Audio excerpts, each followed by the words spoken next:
Hi, I'm Albert. Thanks for watching Vlogs About Nothing. And so right now I want to talk about imagination. And so what does imagination mean? Imagination is the realm of our emotional creativity, I would say. I would say that it's what allows us to be creative. It's what allows us to solve problems. It's what allows us to have purpose, a number of different things, including those, right? And so I think imagination, as it pertains to our past, present, and future, goes as follows. I think we can all remember a time when we were younger, and often nostalgia is affiliated with being a human being, right? And so we often think about things in our past, and that being said, we also understand that as children, most of our parents were fortunate enough to have them encourage us to be creative, to be imaginative. Quite often, a burdened parent will tell their child, or at least back in the old days, right? Like, oh, you're bored?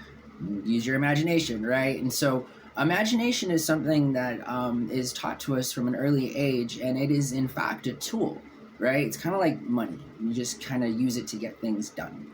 And in this case, getting things done means unlocking your full potential self. And while I'm not going to attribute it to like any sort of like spiritual sort of belief or any kind of thing like that, although some could correlate the two different kinds of things, I would say that imagination is there regardless. It could be there if you believe in something like that and or not, right? Again, the capacity to be imaginative and to be creative is something unique to human beings. And so I think as it affects our past, it makes us remember a time either when we were like happier, unfortunately, most of the time, or when we are yearning for something, right? Like, we remember times of our, spending holidays. I know that my grandma just passed away last year, and my imagination runs wild in terms of thinking about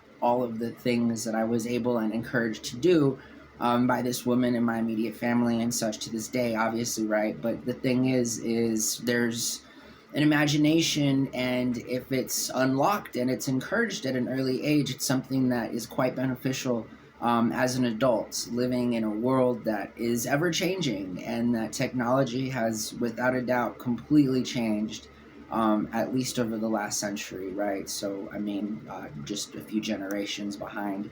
And I know that imagination affects us in the present because it allows us an opportunity to be creative as it pertains to problems we encounter in adulthood. And trust me, there are many of them, right?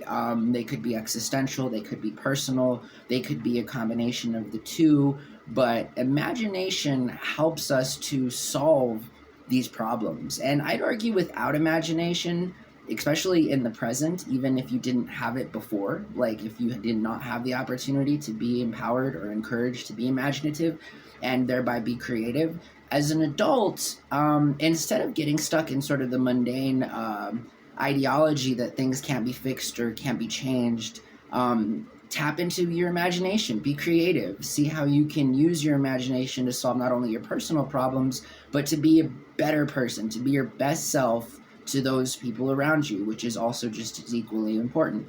And so finally, the future, right? The future is uncertain. The future is not known. The future is leaning one way perhaps, but maybe to those of us who, hope and seek out resolution, we understand that our imagination can be used not only in the present and as it would have been in the past, but in the future to help create bigger solutions to the biggest problems that we encounter as being adults. And so I encourage you to use your imagination. It affects both your past, your present, and your future self. And it's always best to be your best self. Thanks for watching.